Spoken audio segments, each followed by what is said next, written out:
Hi guys, welcome back to my YouTube channel. Today we're going to be making an Easter special, and I know I'm ready to work out, but I'm actually going to be doing a baking recipe again. So we're going to be making, especially for Easter, hot cross buns. Of course we're going to veganize them and make them healthy, and we're also going to infuse a lot of delicious fresh flavors. So let's get started. Today the base is going to be like vegan mango milk, which is going to infuse that Alfonso mango-y goodness into our hot cross buns and also add a little extra sweetness. And then we'll go ahead, infuse the milk into our dough, and then we'll leave it to rise, and I'm going to go and get a quick workout in at that point. So first things first, let's get started with our vegan mango milk.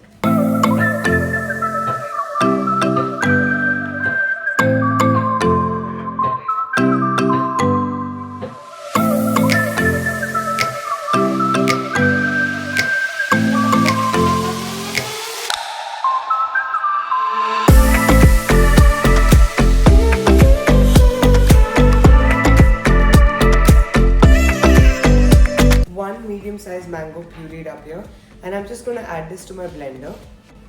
Alright, so we need a total of 1.5 cups of mango milk. So let's go ahead and measure our mango and milk together into the measuring cups. Let's fill it up with our milk. Just going to add this in now.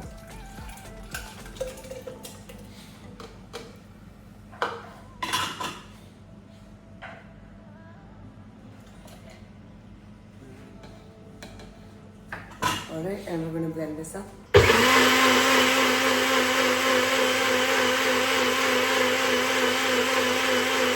Alright, so now that the liquid ingredient, our primary liquid ingredient is done blending up, let's set this aside and put our dry mix in directly into the bowl of my stand mixer. So I'm going to start with bread flour, but you can also use regular all-purpose or even maida. Let's go ahead and measure it out. Alright, so we're going to add in 3.5 cups of flour, and I'm using this Urban Platter bread flour, which I really like, and this is not sponsored, it's just my preference. So let's go ahead and measure it out, and this is the half.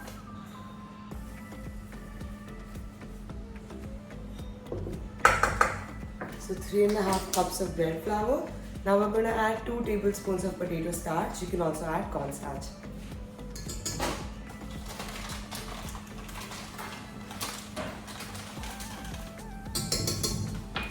Alright, next up we're going to add our instant or active dry yeast, and let's go ahead and measure it out.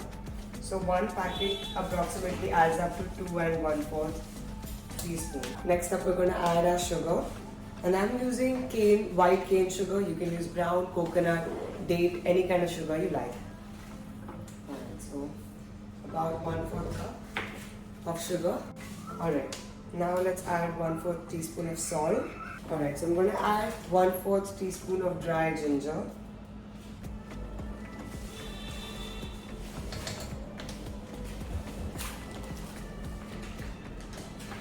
One-fourth teaspoon of nutmeg. And these spices are optional. Feel free to use whatever kind of spices you prefer. These are just the ones I like. And finally, 1/4 teaspoon of cinnamon. Alright, that's looking good. Let's go ahead and whisk our dry ingredients together.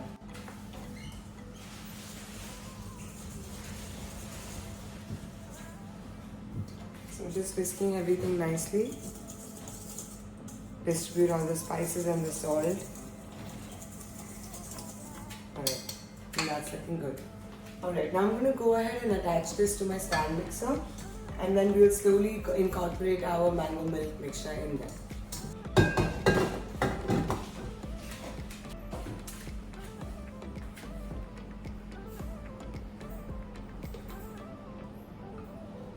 And let's run it now for a total of 6 to 7 minutes.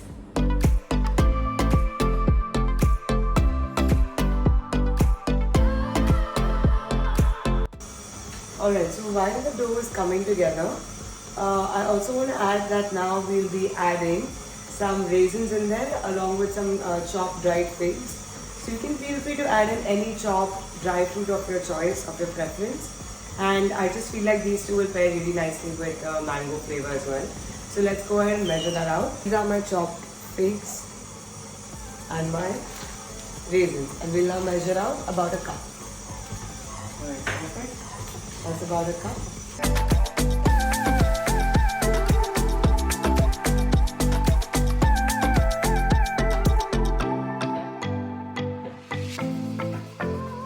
Alright, so if at this point you feel like the dough is a little dry and you can hear the stand mixer making a lot of noise, maybe you need to add in a splash of milk. But if not, then the dough is pretty much ready. We're just going to knead it out gently. Then we're going to grease our bowl and then put it in a warm place covered to rise for about 60 to 90 minutes. Alright, so let's go ahead and now pause the mixer. And this is basically how the dough looks. It's kind of holding itself together, as you can see, and maybe just a few more kneads by hand and it should be ready to put into the bowl again for rising. Alright, so just flouring my hands lightly, and I'm going to peel the dough off the hook. Perfect. Very lightly, and then just pull out the dough. So that's looking really nice again. Lightly flour it, and then just kind of knead it to get all the raisins and the figs evenly distributed. So let's go ahead and do that. Alright, so just knead it a couple of times. You can see that it's a little sticky, but there is no transfer on your working surface, so you know that your dough is basically ready. Just transfer all the figs evenly through the dough just by kneading it gently and assertively. Alright, now let's just make it into a nice little tight ball. We're going to set it aside. Grab the same bowl, you can just give it a little wipe down to make sure there aren't any bits. This is the simplest way to clean it up. And now we're going to spray this with some oil. So if you don't have a spray, you can just use your hands and lightly grease it, or you could also use a brush and spray it that way. This just prevents the dough from sticking to the sides. Now grab your dough ball, your dough baby, and we're going to place this inside the bowl just like that. Now you can lightly grease the top as well, just a little bit. My oven is preheating to just about 40 degrees Celsius, and I have a wet kitchen towel now, which I'm going to cover it in, and we're going to pop this in the oven. And we're going to leave the setup as is, because later we're going to roll out the dough on this very surface once it's done rising, and then we'll divide it into balls, place it in our baking tray, rise it again, and then we'll finish with the hot crosses, which will make these hot cross buns. So again, to repeat myself, we're going to let this rise for 60 to 90 minutes until it's doubled in size in a warm and dry place. So I'm placing this in my warm oven. So I have just my oven light on, and I've placed it in there. And we're going to let it rise now for about 60 minutes, because I'm controlling the conditions for the rise. But you can base it off of whether you're leaving it on the countertop or inside, and the temperature of the city you're living in. Alright, so this is the perfect time for me to get in a quick workout now, and I'll be back once the dough is done and I'm done.